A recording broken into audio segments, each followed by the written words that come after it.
Salam sejahtera bagi kita semua. Hari ini kita akan belajar tentang penyembah benar. Di dalam Yesaya 55 ayatnya yang ke-6 dikatakan, carilah Tuhan selama Ia berkenan ditemui. Ada satu perintah di mana kita harus mencari Tuhan selama Ia masih berkenan ditemui. Berarti ada satu masa di mana Tuhan tidak bisa lagi kita temui sekalipun kita mencari. Dan itu pastinya nanti di kekekalan, ketika kita tidak pernah mencari Tuhan di bumi ini. Itu berarti kita tidak ada bersama dengan Tuhan. Itu artinya kita ada di dalam neraka kekal. Di sana tidak ada Tuhan. Ada satu pujian di gereja kami tentang pulang. Kata-katanya begini.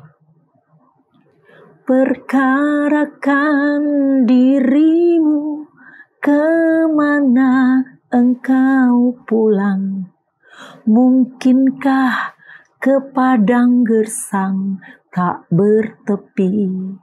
Di sana tiada mentari dan tiada lagi bintang, dalam jurang gelap kengerian. Artinya di sana tidak ada Tuhan. Tidak ada terang itu.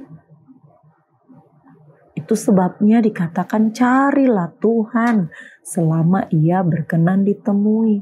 Sekarang waktunya kita menjadi penyembah-penyembah yang benar. Mencari Tuhan dengan benar. Karena banyak orang percaya sesungguhnya belum menjadi penyembah yang benar.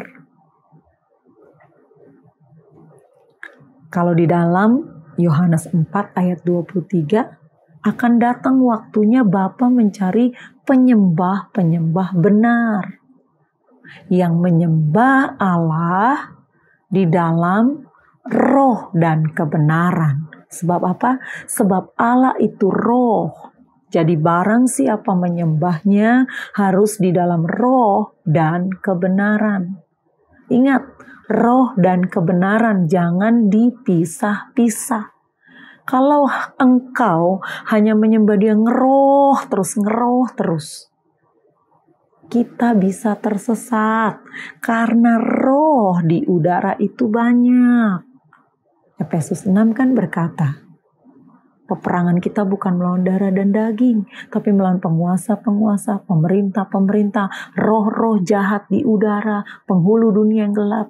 Nah, kalau kita menyembah hanya sekedar dengan roh saja tanpa dasar kebenaran,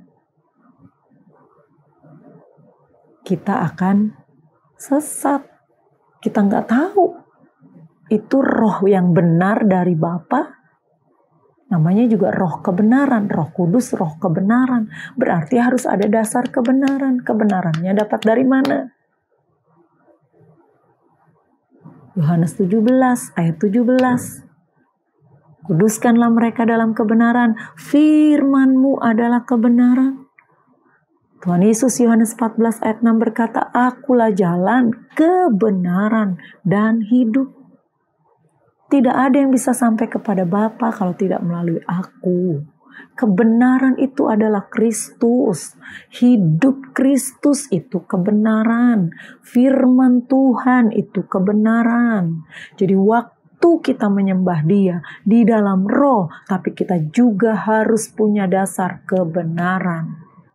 Sebab pada faktanya, ketika di gereja kita bisa menyembah pakai bahasa roh.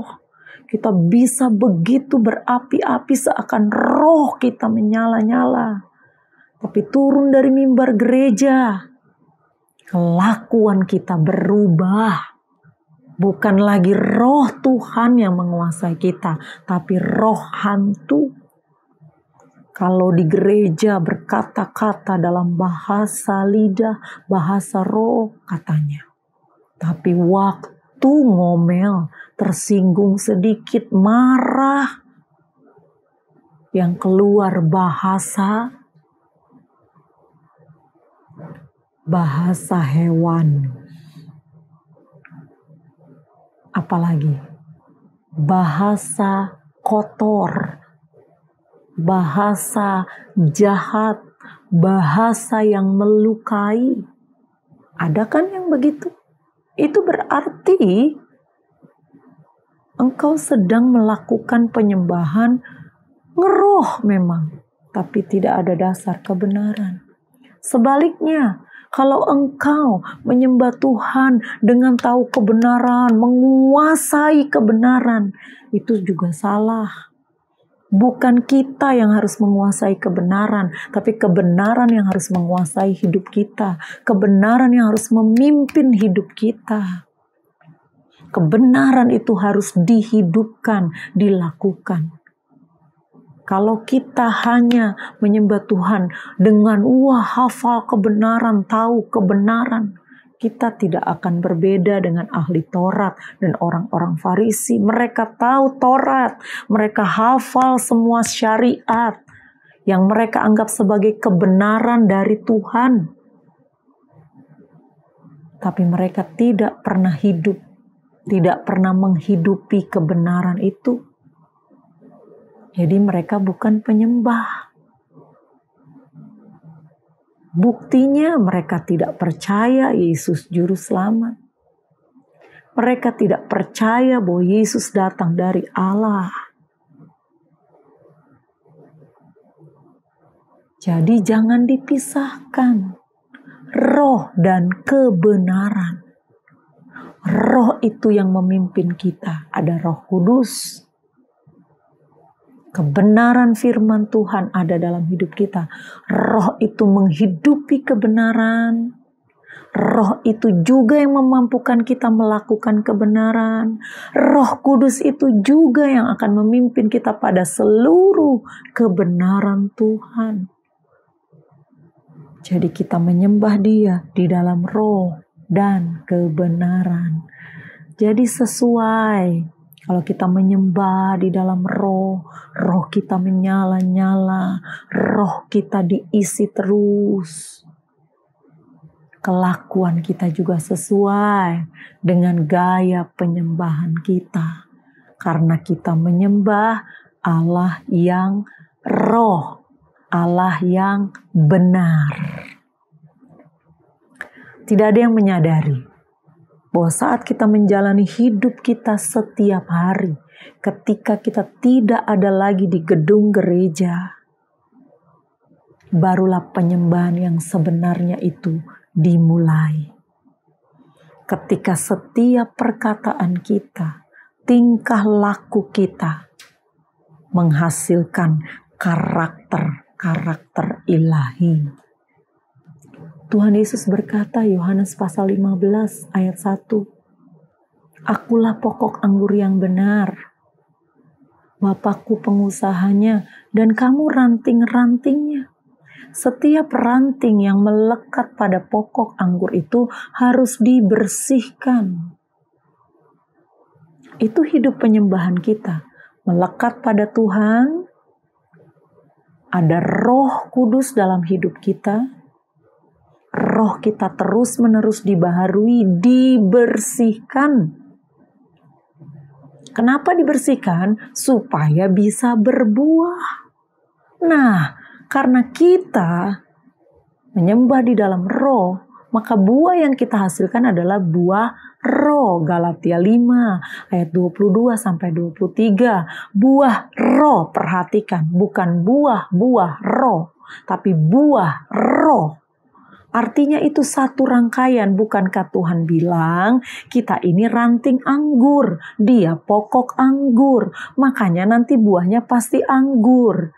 Nah, buah anggur itu tidak pernah dalam satu tangkai hanya ada satu butir. Paling tidak butirannya itu banyak. Nah, begitulah buah roh. Satu tangkai ada 9 butir. Buah roh ialah kasih, sukacita, damai sejahtera, kebaikan, kesabaran, kemurahan, kesetiaan, kelemah lembutan, dan penguasaan diri. Buah itulah yang harus kita hasilkan. Buah roh, karakter ilahi. Rangkaian itu harus menjadi bagian dari karakter kita. Itu berarti kita sudah menjadi penyembah yang benar, yang menyembah Allah di dalam roh dan kebenaran. Hidup kita berbuah. Buahnya itu dihasilkan karena apa? Karena kita hidup dalam kebenaran. Kita bukan asal-asal ngeroh, tapi kita tahu Roh Kudus, Roh Tuhan, Roh kebenaran yang ada dalam kita. Bapa mencari penyembah-penyembah yang demikian, yang menyembah Dia di dalam roh dan kebenaran. Perasaan kita, kehendak kita, pikiran kita, setiap aspek kehidupan kita menundukkan diri pada kedaulatan Allah. Setiap area dalam hidup kita ada Tuhan. Tidak ada zona tidak bertuan dalam hidup kita. Dan kalau kita menyembah Dia di dalam roh dan kebenaran, kita pasti tidak akan pulang ke tempat yang salah. Kita pasti tidak akan masuk dalam jurang gelap kengerian. Tapi kita bisa dengan yakin menyanyikan pujian ini.